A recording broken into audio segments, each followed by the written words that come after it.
Hi Edith, how are you going? I'm okay, how are you? Very good, thanks. Good to have you on the line. How long is this going to be? It'll be a 30-minute lunchtime event.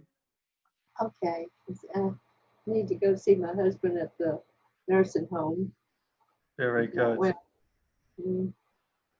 Right. Hi Dr. Jules, welcome. Good to have you on the line. I'm glad that's worked. Hi, how are you doing? Very good. Warm greeting from Wellington, even though it's a pretty wet and miserable day here. Okay. Yeah, I'm just doing some quick calculations. Very good. So we'll just wait a couple of minutes for people to Okay. join on. What's the format of this? So if you could give kind of some remarks for 15 minutes, and then we'll open it up for a Q&A. And so Okay. it'll be kind of 30 minutes in total, but we're looking forward to hearing from you.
So we've just gone on 12:30. We should have more people joining in.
Okay, we should have some more people coming in. It's still just on 12:30, but I'll make a start. How many persons are you expecting on? We have about 20 people who registered. Oh, okay. I'll just keep an eye on the...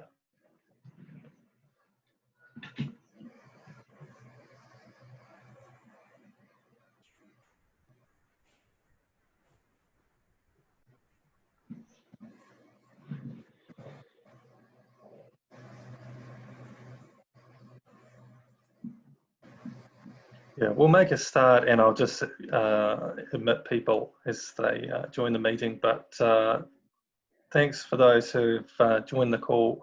And if you have any questions, feel free to post them through the chat function, and we'll have some time for that before the conclusion of this short lunchtime event. But we're really delighted to be hosting Dr. Didacus, Jules, the Director General of the Organisation of Eastern Caribbean States.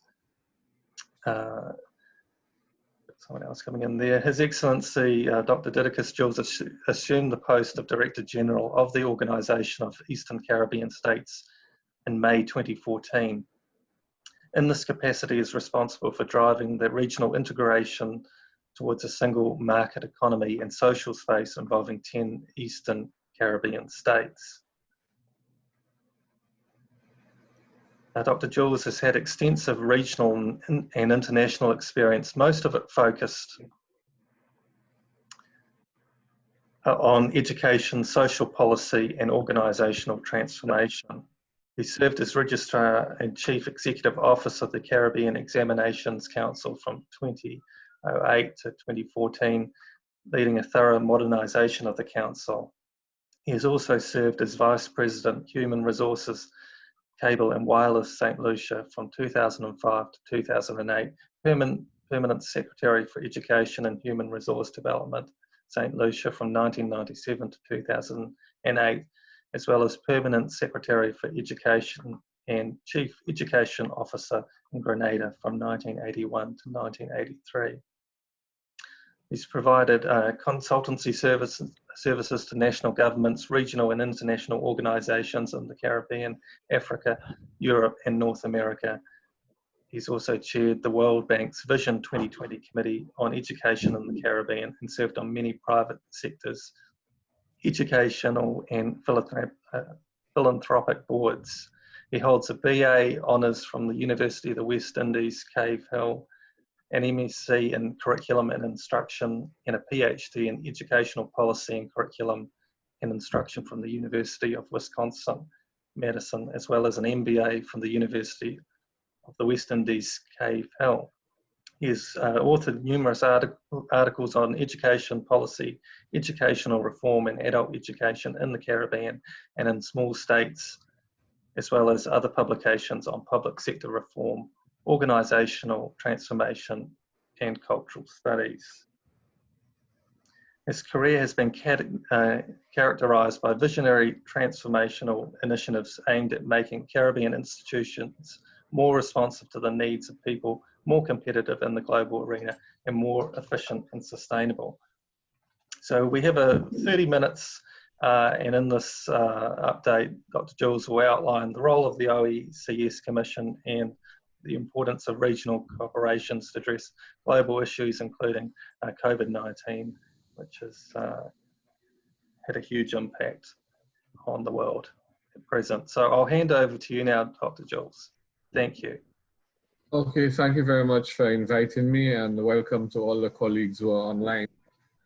I want to start by saying that as difficult as this pandemic has been for the Caribbean as everywhere else in the world, from a medical perspective, we have weathered the storm relatively well.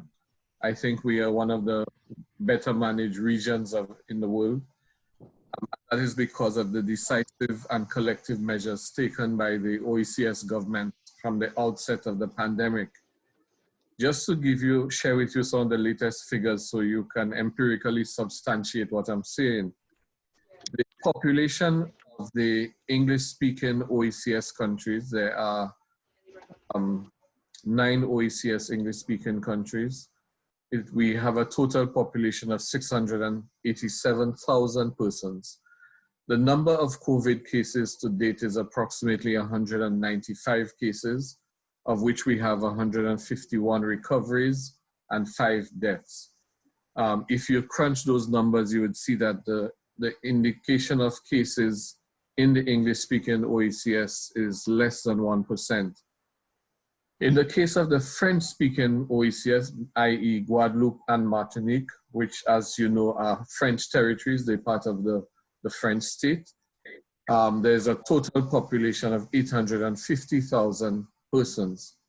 The total number of cases there is 400, up to date is 424 cases, which is approximately half of 1% of that population, with 24 deaths. So if you compare, the reason I disaggregated the French from the English-speaking OECS is because the arrangements regarding the French territories are vastly different from even those of the British territories who are part of the OECS.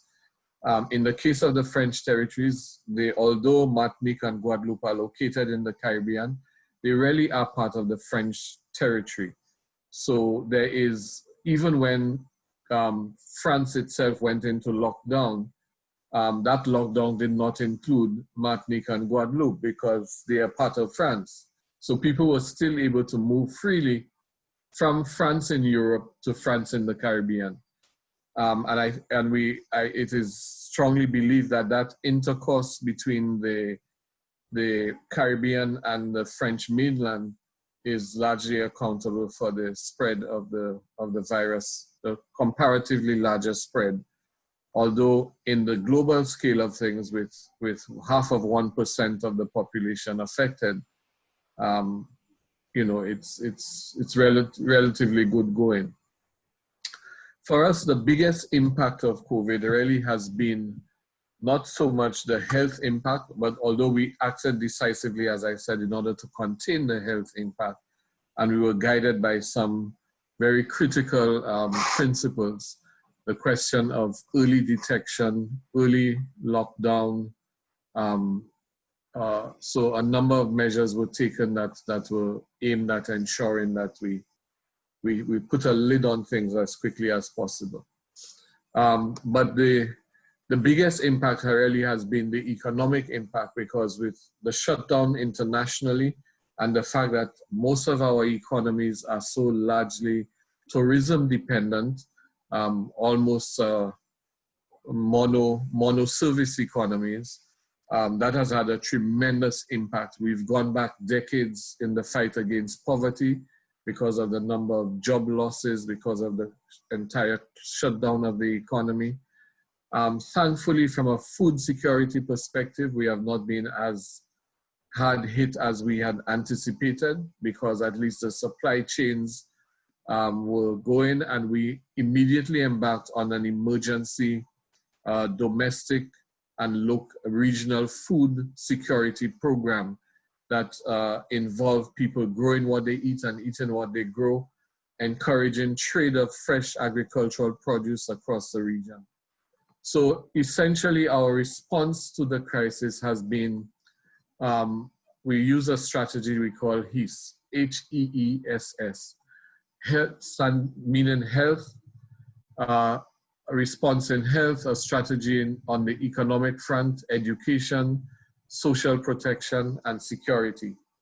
And in each of these, a number of distinct measures were taken. So in health, the strategy objective was to be able to appropriately assess infections and immunities, move rapidly to flatten the curve, protect the most vulnerable, especially older persons and persons with chronic diseases.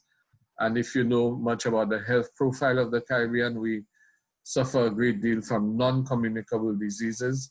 So those persons were high risk factors. Build the capacity quickly, or upgrade the capacity of the health systems to manage severe cases. And then not all countries have the peak at the same time, so we need to help enable the surge capacity.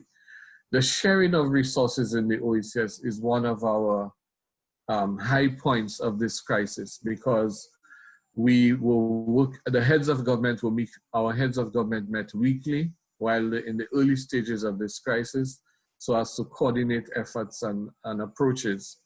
And there have been some really stellar examples of exchange. So for example, there was sometime in the first month of the outbreak, when things were looking like they were really peaking in Martinique, the intensive care hospital was filled to capacity, and there was a particular drug that they ran short of because of the unexpected demand for that drug. They immediately contacted the OECS Commission, and we put the call out to the other member states to see who was able to spare some of that drug to share with Martinique. St. Lucia and Dominica immediately responded. The French sent a Medivac helicopter the same day to pick up.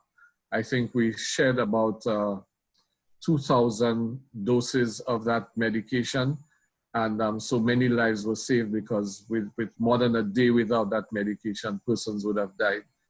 So that is the kind of unhesitating approach that has been taken. We've seen countries sharing ventilators with other countries who are short. So it has been one of, from an integration perspective, it has been a test of the integration movement, and it has been proof of concept. So this is the strategy on the health front. We work very closely with CAFA and PAHO. CAFA's focus was on testing, surveillance, and protocols, and PAHO was on assessment and supporting capacity building.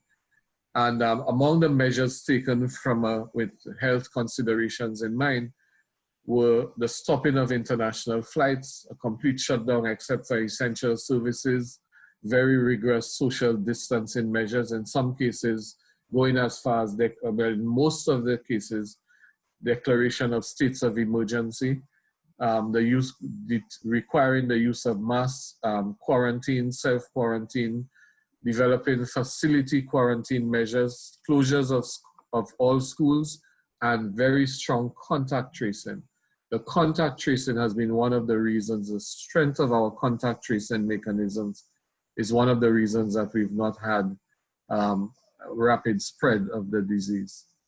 And then in the establishment of dedicated protocols and spaces in clinics and hospitals for treatment of suspected cases, and increased capacity for management of severe cases.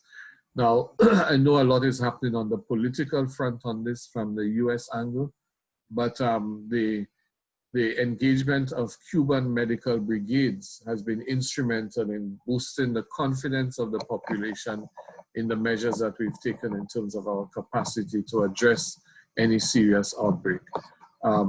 Virtually all of our countries, including Martinique and Guadeloupe, have French medical brigade, Cuban medical brigades assisted in that process. I mentioned the food security part, which is part of our health response, the food security initiative. But in all of this, while the crisis has been, the pandemic has been debilitating, we have also been, and our focus has been on immediate action for containment and management of the situation. We at the Commission have also had the luxury of looking at the strategic opportunities in the crisis. And what we discovered, for example, is that this crisis has provided us with huge transformational opportunities in the OECS. There are things that we have been talking about of doing for the last 20 years. For example, the incorporation of ICT in education, looking at online learning, distance learning modalities. We have been talking about this for 20 years, but we got it done in 2 weeks. It was not done perfectly. It was done in a rush, but the fact is we made it happen. So, and then of course there were elements that had to be fine-tuned because the digital divide is a reality in the Caribbean. Nevertheless, people were able, the education system was able to find creative ways.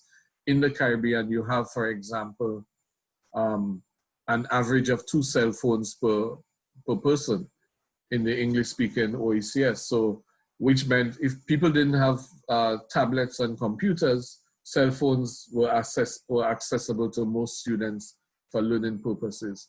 So it has really propelled us in new directions. And initiatives like the Food Security Initiative, while directed at ensuring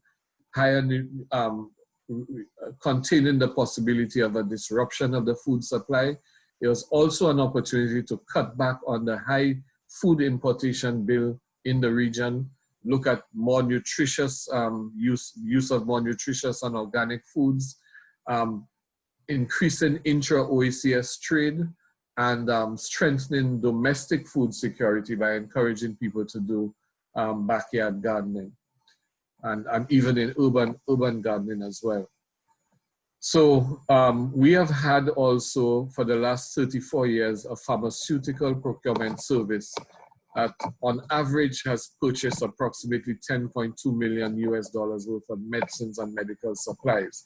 That amounts to almost $1 billion in purchases, with savings of up to 30% for member states as a result of the pool procurement.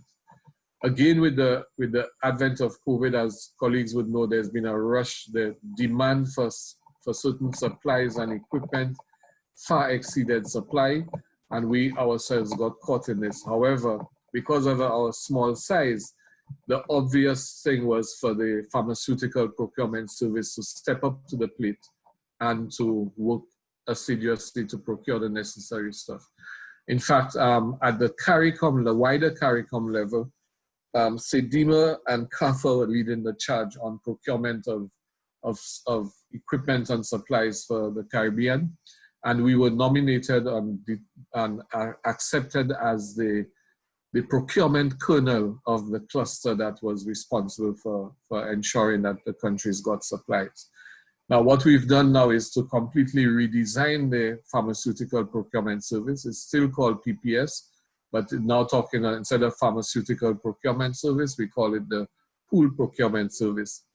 And we just had a sign up. We've signed up to a logistics and procurement platform called EasyBuy that is well recognized by the World Bank, all the multilaterals, including the Caribbean Development Bank. And today, thankfully, we had our first reverse auction bidding for computer supplies and equipment for equipping the teachers' colleges so that they can do online training. All of our teacher training is now going to be done online. And we are equipping strategically in all of the islands, particular classrooms at the community colleges to facilitate that online training of teachers. As a result of the reverse bidding, we actually saved 60% of the original bid price. Now, if that trend continues, you do the maths and see the types of, the volume of savings that we expect to bring to member states as a result of this. What we have been aggressively doing, obviously, is moving to not only ensure the usual supply of medications, but sourcing lab testing equipment and supplies, forecasting and assessing the member state supplies needs, and identifying suppliers. A very difficult thing in this time because there are so many bogus players attempting to sell stuff at very exorbitant prices to us. So that platform I referred to with EasyBuy helps us to manage the situation better because it conforms to the global open procurement standards. We are the only entity in the Caribbean that utilizes these standards, and the benefits are obvious to the member states, especially in a time where people are looking to rip off. The other elements of on the economic front, we have done, we've prepared, and you can find that on our website, an economic impact assessment of COVID-19 on the OECS, and that's a very thorough piece of work. So you will find that there. And so there's the economic impact assessment. We've done a lot of work with terms of the tourism sector in looking at how can we support that sector and prepare it for whenever the economy is reopened. We've done a great deal of work working with the hotel associations of the Caribbean, the Caribbean Hotel and Tourism Association, with CAFA, the Caribbean Public Health Agency, in defining those protocols. So we have actually worked out in great detail what needs to be done at every step and focus the effort not at general principles, but starting with the individual visitor who intends to get out of Europe or the US, which are our main markets, looking for a respite, a sunny place, a safe place, a relatively safe place from COVID to de-stress and unwind. So it starts with ensuring that all of our, there's enough information available so that the Caribbean is identified as a relatively safe space to come and unwind and de-stress, and that the protocols that are required, the expectations are very clear on what is expected. That we're asking, for example, that the visitors should do COVID tests at least 5 days before coming to present that on arrival at the airport, just as you present your passport. The airlines, unfortunately, have not taken any responsibility and refused to take responsibility for those checks, so that we've had to reorganize those protocols. There's also the question of stimulus packages by the governments because of the large numbers of unemployed persons resulting from the shutdown of the economy, having to pay particular attention to, on the social end of the strategy, those persons who are most at risk, the elderly, the newly unemployed, providing some support mechanisms for them. And there's some variant of price monitoring, price control, or price subsidy for essential items, social and financial support for the vulnerable, the affected, and the unemployed. So all of these are common measures in the stimulus package. And on the broader front, measures related to debt relief, to fiscal easements for government and or the private sector, and some variant of concession or stimulus for families or strategic private sector producers, including fisher folk. On the social front, as I said, the strategy is all about social protection, expanding the reach and consolidation of the list of vulnerable groups. And we've worked very closely with entities like UNICEF on that, and the provision of psychosocial support.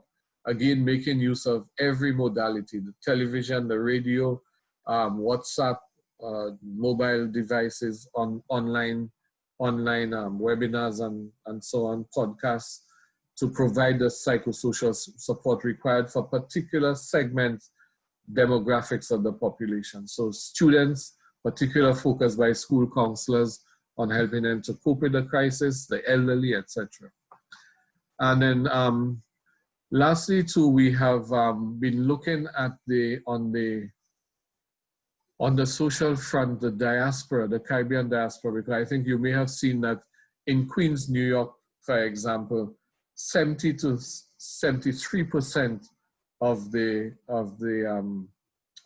diaspora in that particular area of New York is deemed to be COVID positive. So the number of deaths from any of diasporan citizens from any member state of the OECS in the epicenters of the pandemic in the US is higher than the deaths in any of the national spaces. As I said, we only had 5 deaths in the entire English-speaking Caribbean OECS.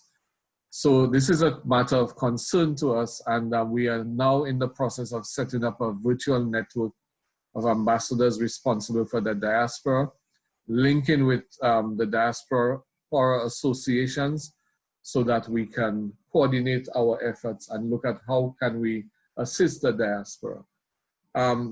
Of interest, there is the whole question of remittances, because I'm sure you're aware that there are huge volumes of remittances coming from the United States to the Caribbean, and evidence of that is that, you know, in every one of the Caribbean islands, the locations where you have Western Union and these other means of currency transmission, you have lines going around the block. It's difficult to maintain social distancing, and that gives us an idea of the scale of the, in fact, we have some colleagues working now on doing research on what is the precise volume of transfers pre-COVID and in COVID of remittances coming from the diaspora. And importantly, the central bank, our central bank, is in the process of launching a digital EC dollar. And with that, we are looking at modalities that can be put in place to facilitate an easy use of digital cash, which would save persons from having to pay the exorbitant fees that are charged by Western Union and these other entities. So I think that gives you, lastly, on the security element of the strategy, it's all about border protection, interdiction of illegal entries. Again, even the early spikes that we saw, as small as they were for our population size, was caused by persons, St. Lucians, for example, taking fishing boats to enter illegally into St. Lucia, even if they were being repatriated, but avoiding the surveillance and quarantine measures that were put in place. So interdiction of illegal entries and enforcement of quarantine were critical elements of that security strategy. There was also the state of emergency compliance, so increased patrols and protection of public spaces, ensuring adherence to commercial activity restrictions and the physical distancing protocols.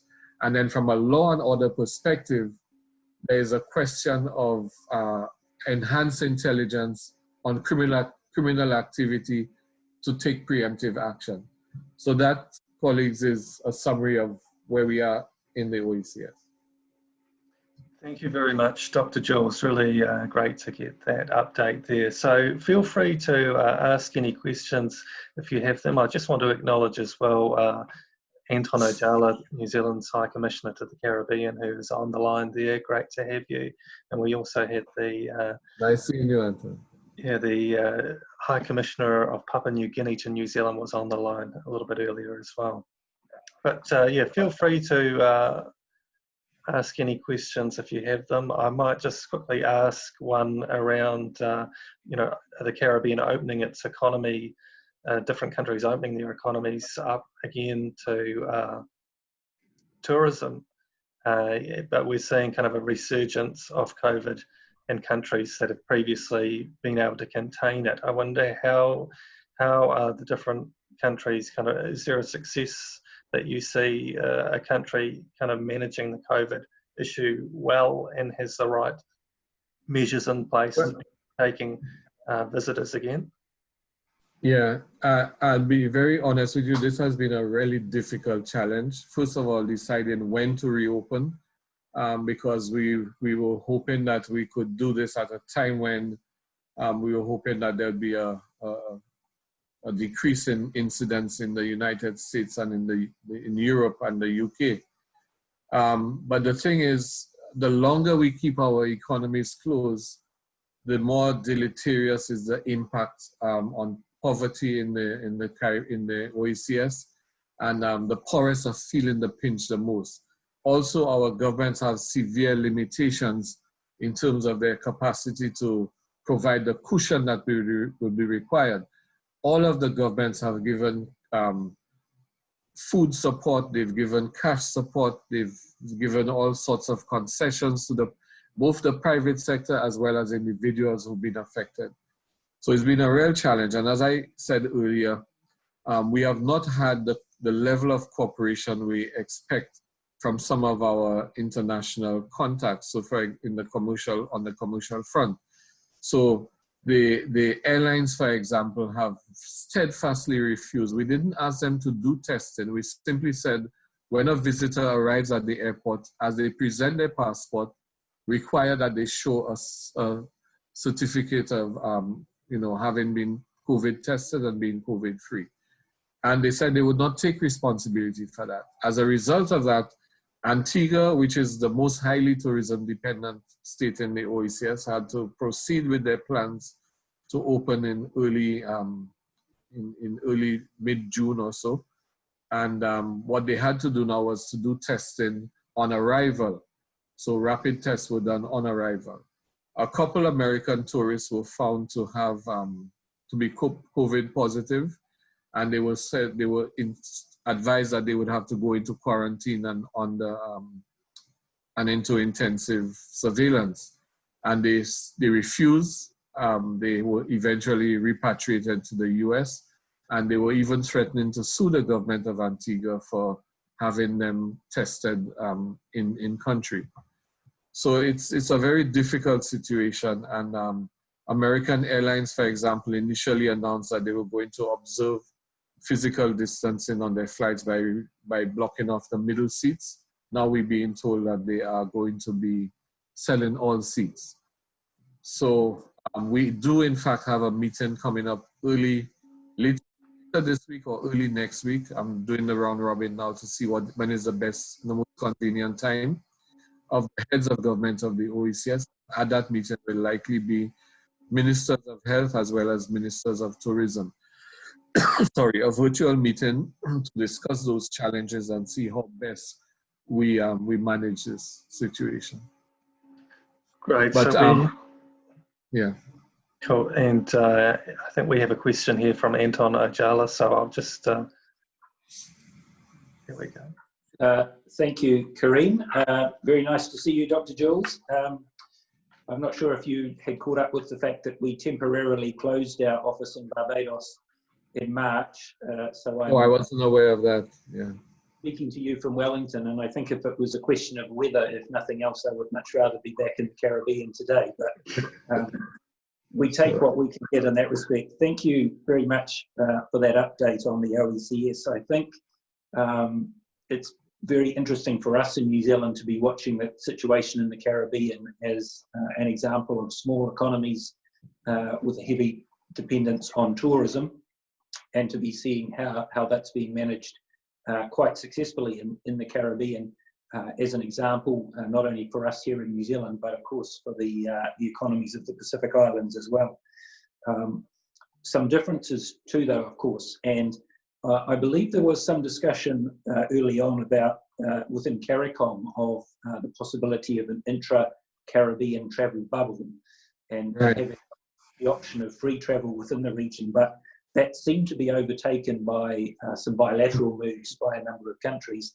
And it did strike me at the time that perhaps the OECS might be a better mechanism for looking at a travel bubble, given some of the other countries in CARICOM were having more of a challenge with COVID. Is that discussion about intra-regional travel still going on, and where is that going? Yes, it is. In fact, we had a meeting of the heads of government of the OECS about 10 days ago. And at that, there were very specific proposals put forward by a number of national hotel and tourism associations, together with some of the smaller airlines that reside within the OECS, like Win Air, and there are a couple new startup airlines. And they were proposing literally running a bubble shuttle between the islands. That was supported by the heads in general. And in fact, St. Vincent and the Grenadines has been fastest on the draw. They have even drastically reduced their fees, their airport tax, their travel taxes, in order to stimulate that initiative. So we're hoping that it will be a matter of days before we see that travel begin to happen between the islands. Again, everything is very fluid because we're keeping a close eye on what is happening with the trajectory of the disease within the pandemic within the OECS itself.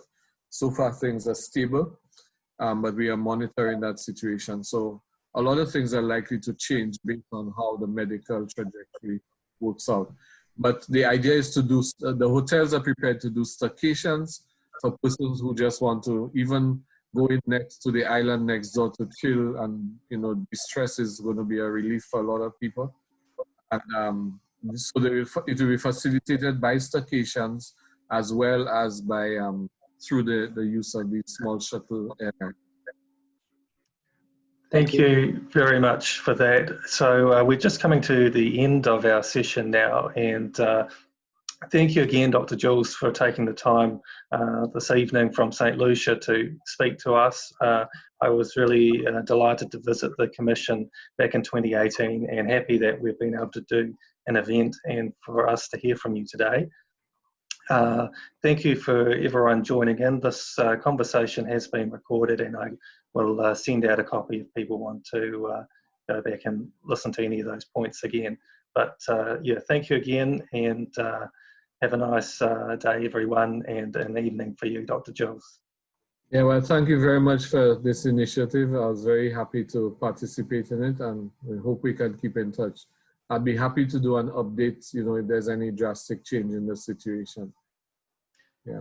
What might be helpful if you could share by email with me the addresses of everyone in this network, so we can send periodic updates to you. And I encourage everyone to follow our website because we have a portal there. So there are ways of keeping in touch with what is happening. Thank you very much. Thanks very much. All the best. Have a great day. See you. All right. Bye.